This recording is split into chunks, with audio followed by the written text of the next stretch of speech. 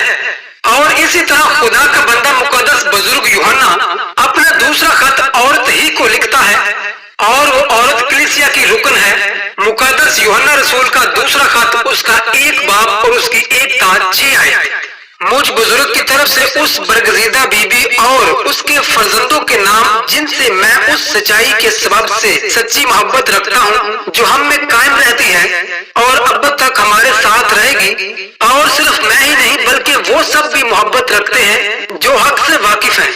خدا باپ اور باپ کے بیٹے یسوع مسیح کی طرف سے فضل اور رحم اور اطمینان، سچائی اور محبت سمیت ہمارے شامل حاصل رہیں گے۔ میں بہت خوش ہوا کہ میں نے تیرے بعض لڑکوں کو اس حکم کے مطابق جو ہمیں باپ کی طرف سے ملا تھا حقیقت میں چلتے ہوئے پایا۔ اب اے بی بی، میں تجھے کوئی نیا حکم نہیں بلکہ وہی جو شروع سے ہمارے پاس ہے لکھتا اور تجھ سے منت کر کے کہتا ہوں کہ آؤ ہم ایک دوسرے سے محبت رکھیں، اور محبت یہ ہے کہ ہم اس کے حکموں پر چلیں۔ یہی وہ حکم ہے جو تم نے شروع سے سنا ہے کہ تمہیں اس پر چلنا چاہیے۔ اب غور کریں کہ خدا کا بندہ مقدس بزرگ یوحنا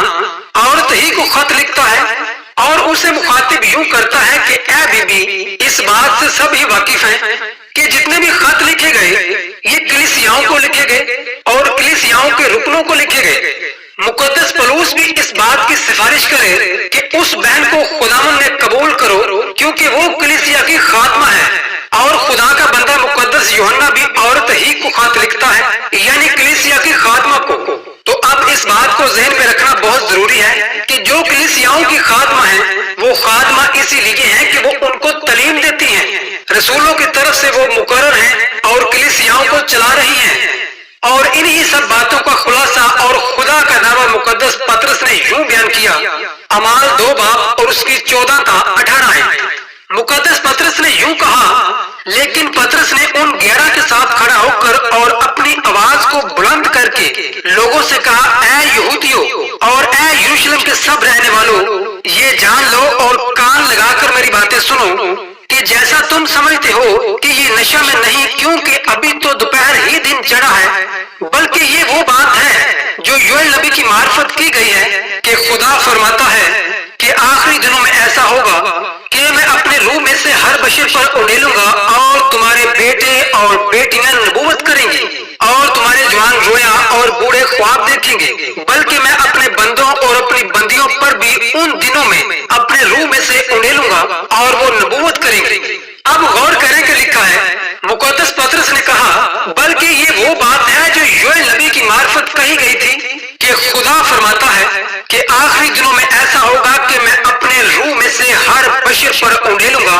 اور تمہارے بیٹے اور بیٹیاں نبوت کریں گی، اور پھر یوں لکھا ہے، بلکہ میں اپنے بندوں اور اپنی بندیوں پر بھی ان دنوں میں اپنے روح میں سے اڈیلوں گا اور وہ نبوت کریں گے۔ تو جب خدا ہی نے فرق نہیں رکھا، جو درجہ خدا نے مرد کو دیا وہی درجہ عورت کو دیا، اگر مرد نبوت کرتا ہے تو عورت بھی نبوت کرتی ہے۔ تو جب خدا نے خود ہی کوئی فرق نہیں رکھا